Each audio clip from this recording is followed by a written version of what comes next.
I promise. Take your time. Awesome, awesome, awesome. So, hello everyone. Hello. This is episode 5 of Let's Talk, and we are sitting here and we're going to chat with Rory Boettcher. Boettcher, that's me. Boettcher. Listen, Boettcher. I'm not even going to give you a full bio. I'm going to let you do it. You go ahead and do it. Okay, so my name is Rory Boettcher. I have been on this earth for coming up on 36 years now. Erin and I go way back to high school JROTC days. I probably was like a junior and maybe sophomore year when she and I first met.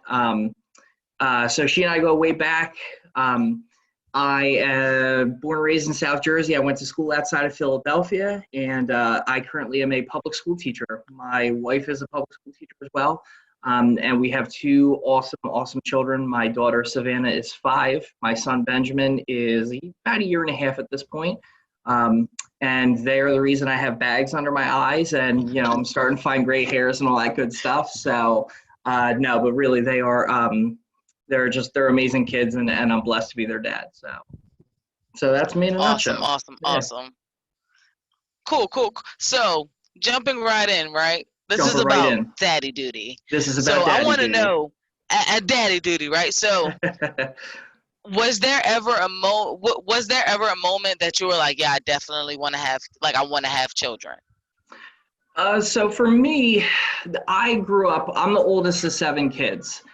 So big family, you don't really hear about big families like that much anymore, but I'm the oldest of 7. So I always kind of knew growing up that like fatherhood was something that I wanted to, you know, obviously partake in. I always wanted to be a dad. There was never a part of me that felt like, oh, this isn't for me, or, you know, in some ways it's kind of weird because like my parents had me when they were really young. They were both 21 when they had me. So when I was finalizing school and I was still single coming out of college, like there was kind of almost internal pressure, like, oh, you know, like, am I missing the boat, or like that kind of stuff. But, you know, through starting my career and meeting my wife and everything like that, it seemed like, you know, just a natural progression of, you know, we met, we fell in love, we knew that we both had a mutual interest in being parents. And, you know, so that's kind of how our relationship progressed. So I always knew in the back of my mind, like, yeah, you know, fatherhood is something that's going to be a part of my life. It's just something that I feel that I can handle and that I want to do. Cool. Awesome. You've been married for how long now? Going on 8 years, honey. Yeah, 8 years this August. Awesome. Congratulations. I have an anniversary gift already lined up and picked out and everything like that. So I hope I picked the right traditional year. So no, just kidding. 8 years this August. So awesome. Okay. Well, first off, congratulations for those 8 years. Thank and I know you. it hasn't always been rainbows and butterflies, right. But oh, amen to that. Amen to that. Absolutely. But you guys are doing your thing, so I want to acknowledge you for that. Thank you. Absolutely. So when did you become a father, and how was that feeling? How did you feel? Right. So my wife and I got married in 2012. My daughter, Savannah, wasn't born until February of 2015. So, I mean, obviously we found out that we were going to, you know, that we were going to have her roughly 2 years into our relationship, or our marriage, I should say, excuse me. That was a very intentional choice for us. We knew that, Gotcha. you know, like as, you know, we dated and got engaged and got married, we knew that having children was on the horizon for us, but we wanted to be responsible about when that part of life was going to happen.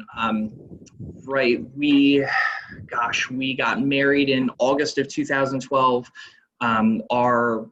Our house, we had our house built. Our house was finished in November of that year, I believe. So like there was a lot of like situational stuff going on that we knew, like we want to make sure that these bases are covered, and you know we want to have time to go through, you know, a season, so to speak, of just being a married couple. And you know, understood. You know, like for us, you know, we understood that, okay, we're in love, we're in, like, you know, we fall in love, we get married, all that good stuff, but we really wanted to make sure that the relationship is solid. Like, and to anyone who is thinking about having kids or is going to have kids someday, you you have to take care of your spousal relationship before you can worry about your dad or your mom relationship and being a parent. You have to make sure you are on board and all that stuff is good to go, because parenting is a challenge. As I thought about this conversation that we were going to have tonight,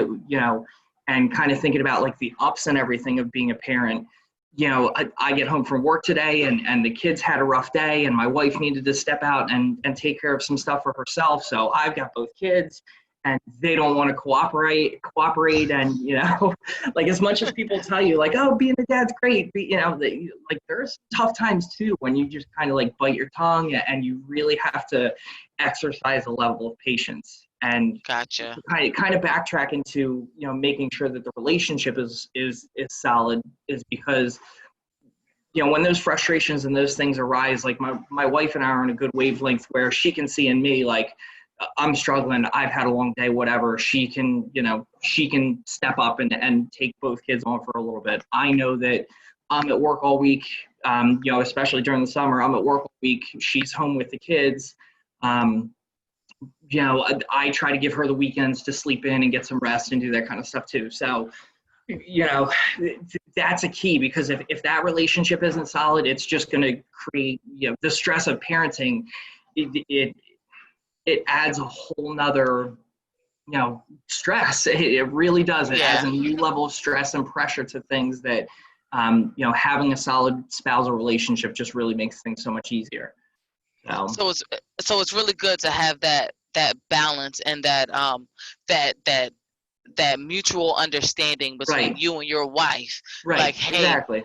Yeah, like I had a rough day, or babe, I had a rough day, and the other one is able to step up when the other one needs to just, take a break for a second. Right. Exactly. Like my wife and I, our joke is that like it's a mommy timeout or a daddy timeout. Timeouts are big with our daughter right now. That's the language. So if Savannah needs a timeout to go and calm down and calm herself so that we can think and talk and do that kind of stuff, sometimes daddy needs a timeout to, hey, listen, babe, I need a daddy timeout. I just need to step away for a few minutes and as much as it's a joke, it's the God's honest truth. I need, like it's a minute per year for Savannah. So she's 5, she has a 5-minute timeout.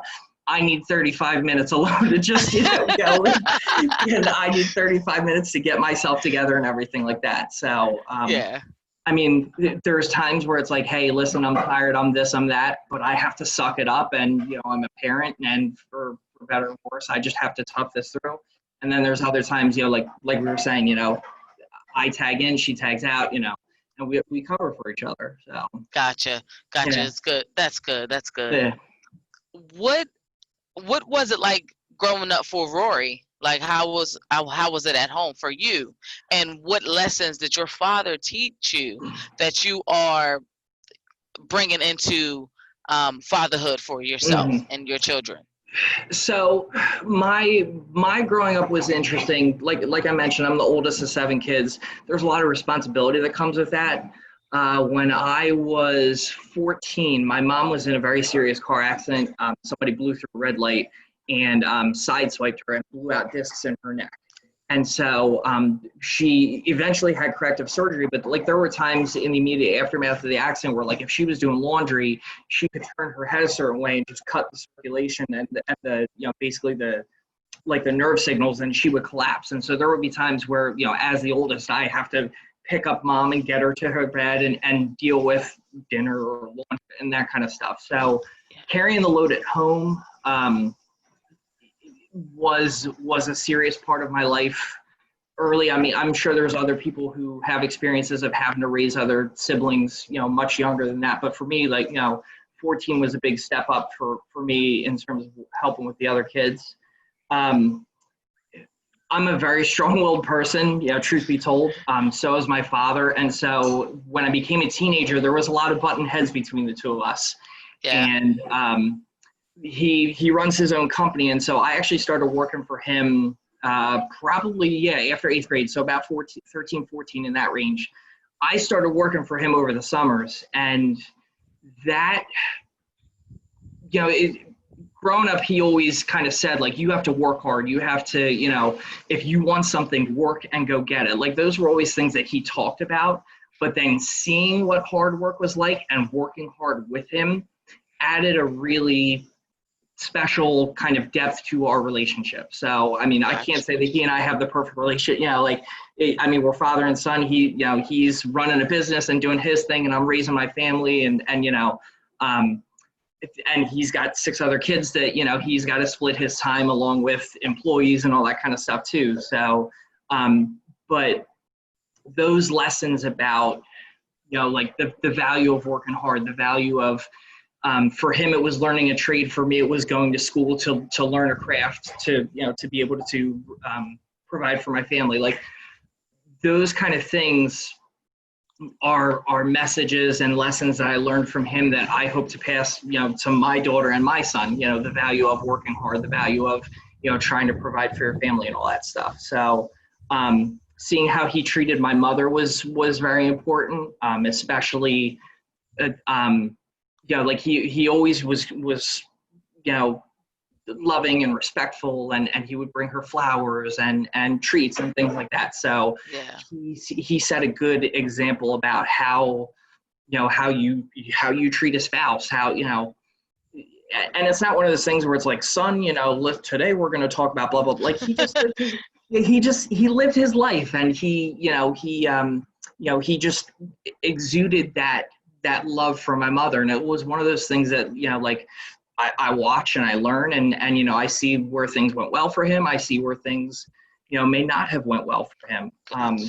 Watching him as a businessman too, no matter who I talk to, whether it's out in the field or with companies and everything like that, I always hear, oh, your dad's such a great guy. Your dad, is an amazing man, and yeah, that feels good. And that's amazing. And for me, it was interesting to see, like, why do so many people from all spectrums of races, colors, creeds, all that stuff, like, everyone loves my old man, like, why? And Yeah. Just to see, like, he always, modeled for me, you treat everyone with respect, and if they don't respect you, obviously you do what you have to do to, cover for yourself and make sure that your business interests or that kind of stuff are protected or whatever. But at the end of the day, you show other people respect, and that's what builds good relationships. So you try to learn from the things where he tripped up. You try to learn from the things that he modeled and did well. Yeah. Awesome. So, Awesome. yeah. So you've learned a lot of very, very important, I wouldn't say skills, but what is the word that I'm looking for? Not necessarily skills, but just mentalities, mindsets. Yes. As much as respect is a choice, respect is a mindset too. Absolutely. I can go into a classroom full of kids, or I can go into a construction site and walk around like I'm a big shot and treat other people like they're beneath me, or treat like, oh, these stupid kids, blah, blah, blah, But as much as they might be, younger than me or whatever, modeling respect for them from, here I am as a professional man. Yes, I'm your teacher, but, I respect you as a human being. Like, that's an intentional choice and a mindset, how people are on Facebook, and social media, and putting one another on blast and all that kind of stuff. Like, there's a lot of times where it would be very easy to just fire off, hey, and it's, you know what, I'm just going to choose respect, and that's it. I'm just going to choose that mindset of, rather than, saying what I have to say or spouting what I have to spout. I respect that you think one thing, I think another thing, and that's just what it boils down to. So, Absolutely. Like, you have to be intentional about that with a lot of stuff. So, yeah, the word intention has been like my North Star for this year. Just being really, really intentional about what I do when I do it. And more importantly, the people that I keep around me. Exactly. Being really intentional about that. And what I learn, the things that I let go, just intention in general. So it's really, really cool that you said intention. Yeah. And Well, you hey, can, you know. and we can draw that parallel. Right, exactly. Yeah. Yeah. It's you know, there's a lot of little choices in life, and they kind of culminate in big choices. And so when you try to have that mindset of intentionality, like you said, about who you surround yourself, what you engage in, what you spend your time with, those little choices culminate in big mile markers in your life that, you know, can direct your path in one way or another. And so I think, as a dad, kind of circling back to it, you know, that's Yeah. one of the things that, you know, we try to stress with our kids is like, okay, we take care of our toys and we clean them up at the end of the day because, you know, it helps provide for a good household and it helps keep things neat and organized. But, you know, we want to be responsible with these little things so that we can move on and be responsible with bigger things too.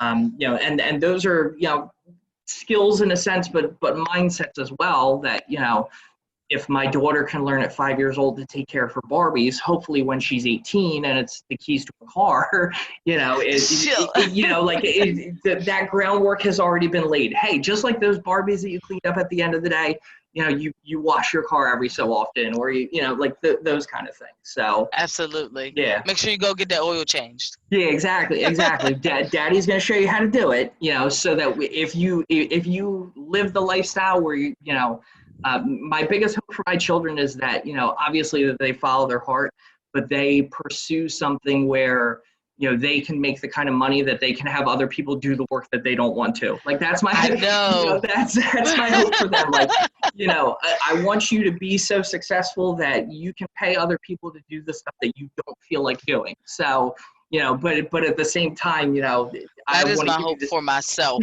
Exactly, right.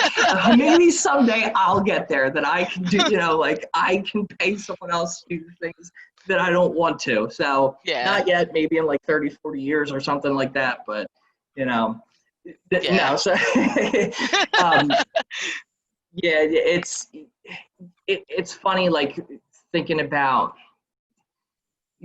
when you have kids, your whole mindset changes, and you intentionally, it has to be an intentional choice of, life used to be about me, you know, when I was single, and then life Yeah. was about me, you know, my spouse, but there's a selfish element, you know, life is about me. When you have kids, you know, life is about them. Mhm. um, Now, not to say that I don't carve out time for myself, because that's important. Self-care is really huge. Not to say that I don't carve out time for my relationship with my wife, because that relational care is huge as well. Absolutely. And not to say that I'm perfect at that, because, you know, my wife and I, especially having been cooped up in the house with all the COVID stuff and teaching from home, it's been hard to carve that kind of time out. Yeah. And so while those pieces are important, I know that the choices I make, you know, when I'm at Wawa in the morning, and okay, I can buy the large coffee. I can afford that large coffee, no problem. Yeah, but if I get the medium or small, you know, that little bit of extra money accumulates over time. That's an extra payment into the kids' college funds, or that's, you know, an extra payment we can make towards the mortgage, or, you know, that's something else that, you know, I make this small sacrifice now so that my kids have every opportunity to be successful in the future. So, Absolutely. you know, like that's, you know, for people who are on the outside looking in, who maybe are thinking about kids someday, or are, you know, in a relationship or a commitment or whatever, that they think kids is close. You know, that's one of the things that, you know, you have to realize life is not about you anymore. Life is about that eating, burping, farting, vomiting little, you know, little pet ball of flesh that is completely dependent on you to survive. Like, Yeah. it's kind of wild to think about, but, you know, that you intentionally, you have to be intentional with that choice of, I sacrifice what I want for the betterment of my family, of my kids. Gotcha. Gotcha. Gotcha. Okay. So what is one moment that you are super duper proud of? What is one daddy moment that you have One experienced daddy that you? moment that I have that I am proud of. Well, let's see. My daughter was 2, and she had all Mhm. the words to the Eagles fight song memorized, and she could chant Eagles, Eagles. Like, that was a proud moment. Um, on a more serious note, um, when we had our son Ben, Mhm. he's the younger of the two. That was a really challenging time for our daughter. It still is, because she was the first grandbaby on both sides of the family. Like, Gotcha. she had all the attention, and now she is sharing the attention. So that was, it continues to be a challenge for her. Yeah. But to see her say, there was a point where, the two of them were fighting over a toy or something like that, and she made the comment that, it's okay, Daddy, I'll let Benjamin play with it because I love him. Like, it's things like that that just make your heart melt. Like, oh my God, this kid learns compassion. Like, she understands and empathizes with him. I know in 5 minutes she's going to smack him on the head and take it back, but at least in this small kernel of, this small moment of time, like, oh my God, like, she could articulate that and say that, that she loved. Like,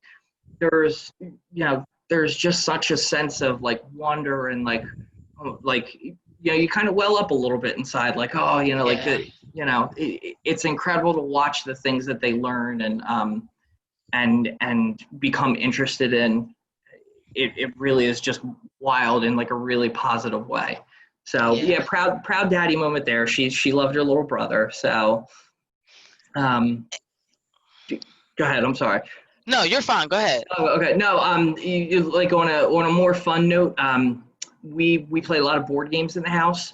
So Uh-huh. my daughter Savannah is like an Uno connoisseur. So she's 5. Ooh. Oh, Okay. she is an Okay. That's Uno my type of connoisseur, girl. and but it's funny though, because, like, she is real funny with, like, setting up reverses and everything like that. Like, if Uh-huh. if she feels like her and my wife are playing well together, she'll set up the reverses, so she starts hitting me with all the draw twos and everything. Like, she really is, and, like, really, really, she can think 5 or 6 steps ahead with that kind of stuff. So, like, it's just funny to watch those kind of moments where, like, if we're playing with the in-laws, my brother-in-law, the one time it came down to just the two of them, and she hit him with one of those, like, skip, like 3 skips, a couple draw two, and that, like, she hit him with like 5 or 6 cards, and blew out her hand, and it was like, oh my God, you're 5 and you just masterminded this whole thing. Like, that's incredible. Uno That's out. Yeah, you're Uno Ash. She was just done. So, like, it's neat to see those kind of little things.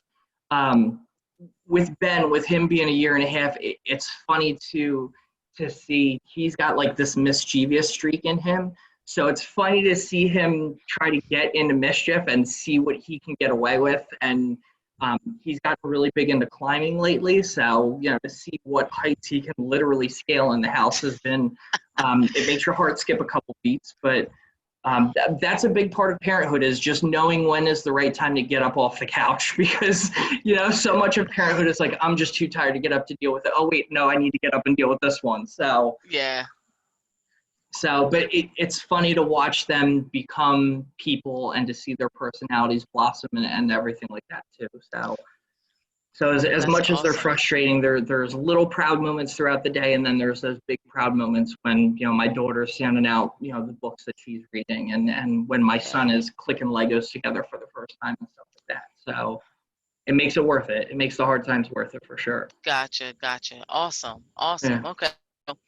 Um, do you have, I know you've been dropping gems all through here. But if you had anything that you would tell, or you feel like a new father should know, what would it be? Take care of your wife. Yeah. Like, really, really, really value what you, and obviously this is coming from a straight male perspective. So take care of your spouse, and you really, as much as you're finding out who you are, you have to know who you are and what you're about as well. um, Gotcha. you have 18 years to mold and shape and form this life and help it get up and go. Like that's the goal of parenthood, right? Is to raise a child who at some point doesn't need you anymore. And as scary as that is, there's going to be little tests in your life, to help you to help you experience that. Like teaching my daughter how to ride a bike, it's a really heart-wrenching, horrifying moment to be running with her and letting go. It's like, yes, it's great to see her pedal, and then it's mortifying to see that bike go down, So there's those little things like that, kind of like we talked about before. There's those little things that build up into big things. And so while you're intentional with the little steps along the way, you have to be intentional about knowing, like, these are the things that are core values to myself, that are core values to my family, that I want to impart to my children, so that when it's time for them to move on and start their lives, they're equipped to deal with the pressures and chaoses of the world around them. So knowing who you are, knowing what you're about is huge.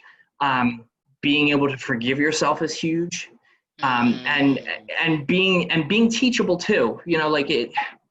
I've got two kids, a 5-year-old and a 1.5-year-old, and I make mistakes. You kind of mentally replay the events of the day and try to figure out, like, did I handle that situation right? What could I have done better? Like, if you have that mindset of always trying to improve, almost like an athlete, like, okay, I've achieved this much so far, but I want to be this much better. Having that tenacity to not just settle for what you are now, but to make yourself better. The more you challenge yourself to be better as a parent, the better that you can be to your spouse, to help inspire them to their own personal growth for what they want to achieve in life, and to inspire your children as well. As much as your life is not about you, there's still things that you have in your life that are important to you. I still have goals for myself that I want to achieve. Not just so that my kids and my wife can see me achieve those things, but because I want them, and that's a good mentality to have.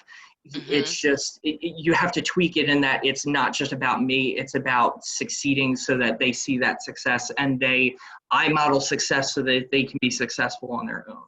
So I know that was kind of like a lot of, like a lot of stuff, but really just knowing who you are, being teachable, and being willing to learn from your mistakes and from the people around you, all that stuff is huge to help make you a better parent for your child. Gotcha. And forgiveness. Yeah, And definitely. forgiveness. But as much as I'm a strong old person, my daughter is, God help whomever she marries, because she is not going to take no for an answer. But like my wife and I laugh. We were texting earlier today, and she was saying, like, oh, Savannah's being rough this morning, and she's really challenging me, and that kind of stuff. And it was like, I really hope she's like a reverse teenager, that like when she hits puberty and everything, like she chills out and she's just like this really mellow kid. Yeah. But it probably, she knows what she wants, and she is not going to take no for an answer. And people like that can accomplish amazing things. And so, absolutely, like, my hope for my daughter is that I can help teach her, like, hey, these are the battles you want to fight, and these are the things that you want to be tenacious for, like picking and choosing your battles, those kind of things. But with forgiveness, like, there's times where, listen, I'm human.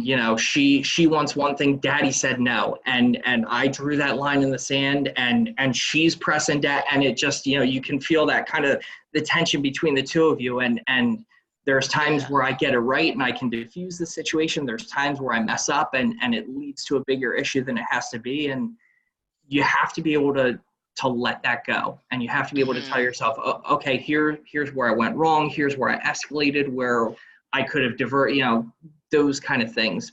But being willing to get back on the bike the next day, or get back on the pitcher's mound and go after it again, even though you failed before. Today's a new day. I want to do better with her. I want to do better for her. So, absolutely. Yeah, if you hold that stuff inside you, it's just going to eat you alive. Gotcha. Gotcha. Yeah. Awesome. Awesome. So I have one final question for you. Okay. But before I hit you with the final question, let me take this time to acknowledge you for being a rock star father. Um, like you said earlier, we go way back. Right. But this is the first time that I'm getting a glimpse into Rory's life as a father, Yeah. and your children, and how much love you have for them, and your wife, and this is really, really an amazing thing that unfortunately in the society we live in today, uh we don't see it a lot. Right. So Right. I want to acknowledge you right now for being the upstanding man that you are, and doing what you know you need to do to better yourself and the lives of your children and your wife and everything. I appreciate that. It's nice getting an attaboy every Absolutely. now and then. So, and you keep up the good work on your end too. Like you and I have had conversations through, different times about different issues in this crazy world that we live in. And so it's nice to have other perspective, like it, and talking about the world we live in. No, everybody's talking and no one's listening. And if everyone would just Yes. take a deep breath and listen to one another, you can disagree on things, and I'm sure that you and I, if the more we get into it, the more we'll find we disagree with each other on. But I can listen to you and understand, okay, this is why Erin thinks the way that she thinks. That inspires me to think about, well, why do I think about things the way I think about, what I think we were having one conversation one time, like, oh, that's the blind spot for me. I may not come around Yeah. to your perspective on that, but that's the piece that I'm not seeing. And vice versa. Like, if Absolutely. people would just shut up and listen a little bit more, we could figure some of this stuff out a little bit. So Absolutely. I agree yeah, 110%. yeah, yeah. And So like you were saying, we don't always have to agree on things, but getting to a point of understanding, that's been really, really big for the past few months. I've been trying mhm, to get that through to people. Like, right, say, hey, we don't have to, and we will never agree on everything. But right. if I can take a second to listen to you, you could take a second to listen to me, and we can kind of get an understanding for why the other thinks the way that they think. Right, right, That's exactly. one step. That's a step in the right direction. You know. Exactly, exactly. Like, and I think too, what's so hard about, this stuff that so many people are fighting about, like there's silly ancillary stuff that's on the outside, and everyone kind of gets stuck on this stuff out here, and no one wants to focus. We're dealing with symptoms and not the problem. And so, Yes. like you were just saying, having that dialogue and that time, you can work through the symptoms and get to the root of the issue. And we may disagree about, okay, here's how we tackle that issue, but at least we've gotten through the mess to what the core of that is. So Absolutely. yeah, Absolutely. yeah. Okay. So boom. You ready? Final Okay. question. All right. What does Rory need to live a happy life? What does Rory need to live a happy life?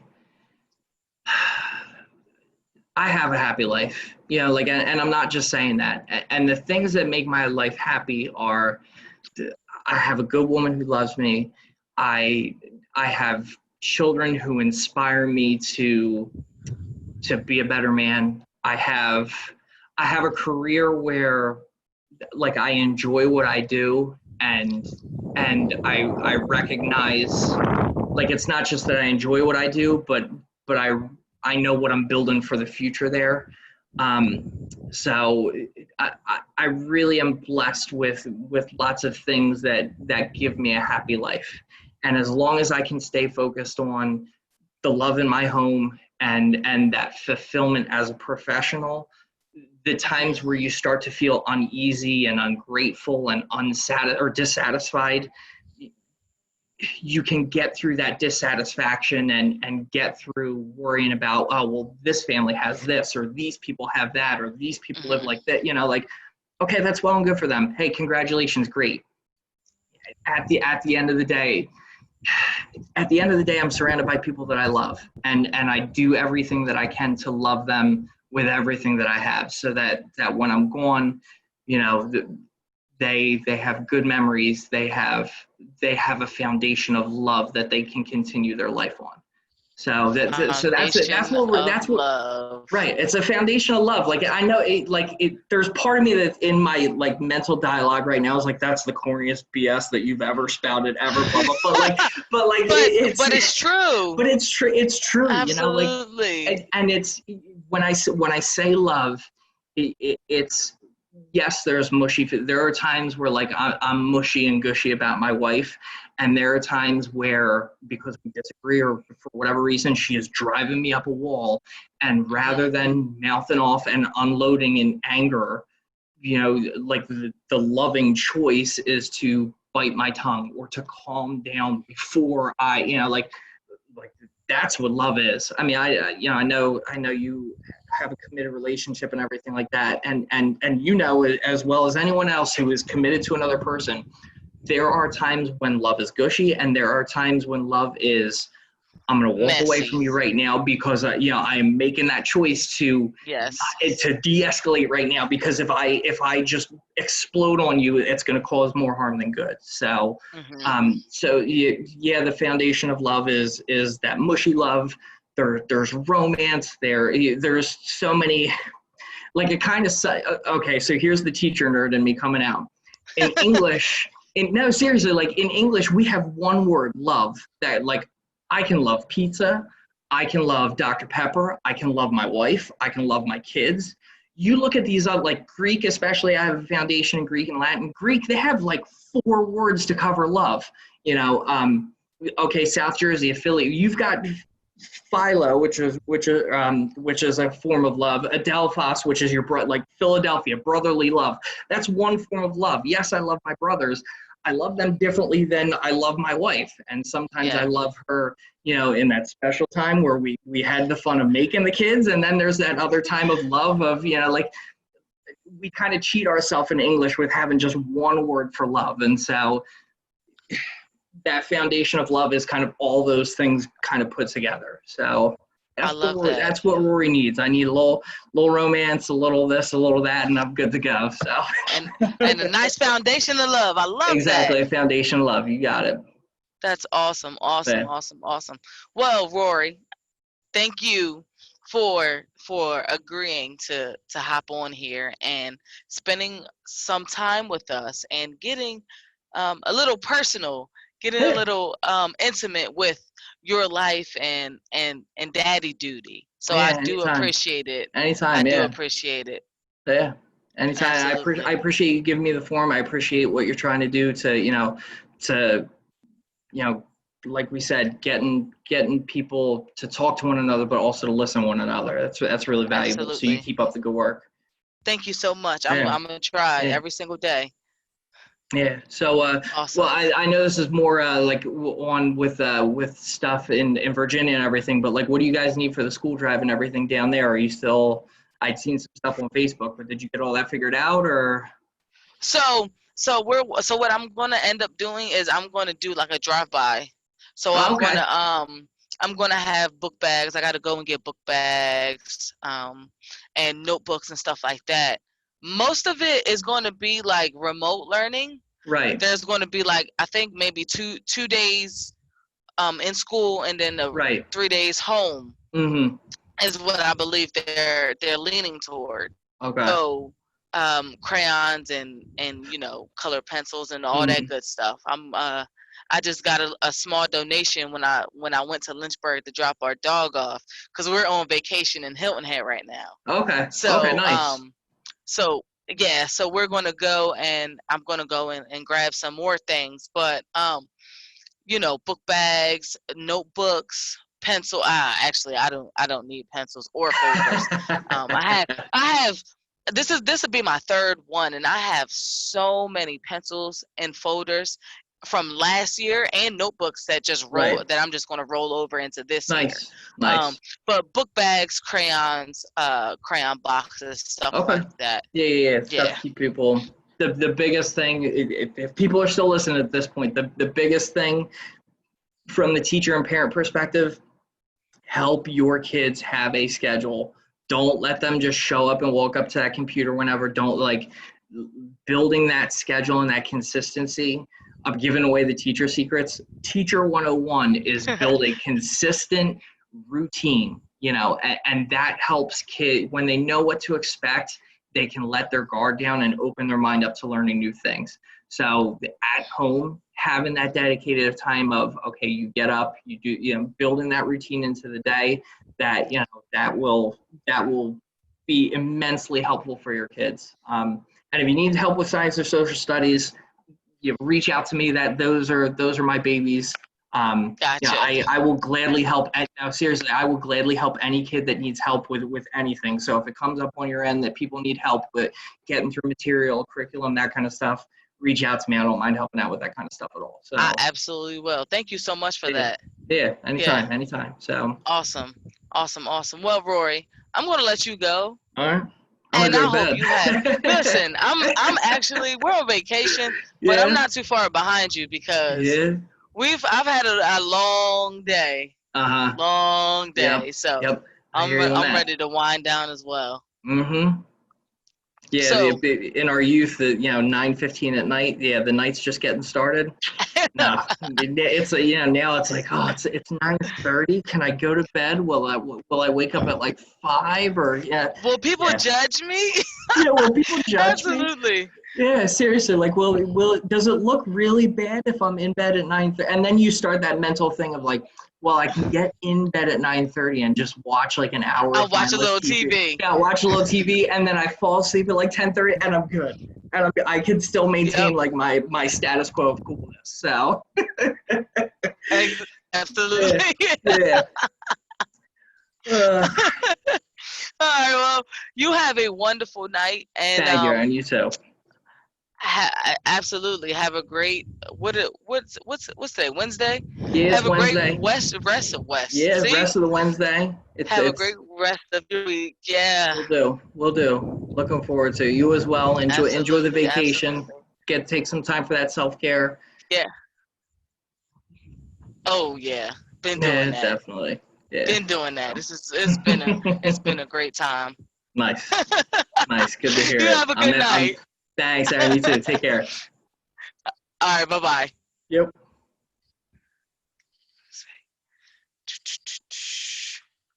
Where's my recording? Here we go. Stop recording.